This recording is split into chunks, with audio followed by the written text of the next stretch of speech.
একটি অবাধ, সুষ্ঠু ও গ্রহণযোগ্য নির্বাচনের জন্য নির্বাচন কমিশনের পাশাপাশি সংশ্লিষ্ট সবার ভূমিকা থাকতে হবে। এক্ষেত্রে সরকারের নিরপেক্ষ ভূমিকা খুবই গুরুত্বপূর্ণ। জাতীয় সংসদ নির্বাচন সামনে রেখে আজ সাংবাদিকদের জন্য এক কর্মশালায় এমনটি বললেন ট্রান্সপারেন্সি ইন্টারন্যাশনাল বাংলাদেশ টিআইবির নির্বাহী পরিচালক ইফতেখারুজ্জামান।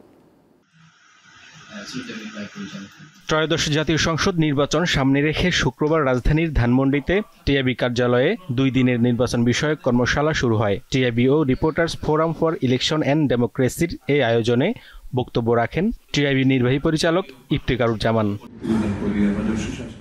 প্রশ্নোত্তর পর্বে তিনি বলেন, নির্বাচন অবাধ, সুষ্ঠু ও গ্রহণযোগ্য করতে নির্বাচন কমিশনের পাশাপাশি সংশ্লিষ্ট সবার ভূমিকা দরকার। নির্বাচনকালীন সরকার কোনো দেশেই সুষ্ঠু নির্বাচন যদি আমরা প্রত্যাশা করি, নির্বাচনকালীন সরকার যদি পক্ষপাতিত্ব করেন, নির্বাচনকালীন সরকার যদি লেভেল প্লেইং ফিল্ড নিশ্চিত করার জন্য তার যে ভূমিকা সেটি পালন করতে ব্যর্থ হন, তারা যদি কোনো পক্ষের প্রতি পক্ষপাতিত্ব করেন, তাহলে সেই ক্ষেত্রে নির্বাচন সুষ্ঠু হওয়ার সম্ভাবনা কিন্তু মোটেই থাকে না। কাজে এই ভূমিকা, তাদের ভূমিকাটাও আমাদেরকে পর্যবেক্ষণ করতে হবে, আপনাদেরকে পর্যবেক্ষণ করতে হবে। তিনি বলেন, দীর্ঘদিন ধরে দলীয়করণ ও অনিয়মের কারণে অনেক প্রতিষ্ঠান দুর্বল হয়ে গেছে।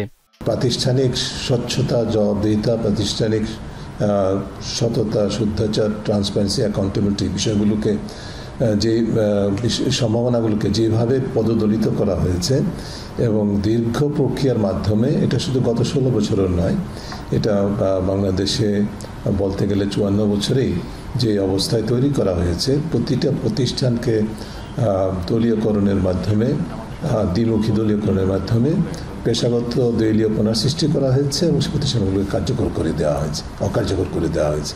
স্বচ্ছতা নিশ্চিতে ভোটকেন্দ্রে সাংবাদিকদের অবাধ প্রবেশাধিকার নিশ্চিতের পরামর্শ দেন টিআইবি নির্বাহী পরিচালক। এই বাধ্যবাধকতা, কারণ আমার যদি কার্ড থাকে, আমার যদি অ্যাক্রিডিটেশন থাকে নির্বাচন কমিশনে, এই কার্ডটাই তো যথেষ্ট। এটা অবহিত করতে যাওয়ার মানেই হচ্ছে যে এখানে আমি হ্যারাস্ট হওয়ার সম্ভাবনা থাকতে এবং সেটা টার্গেটেড হ্যারাসমেন্ট হতে পারে।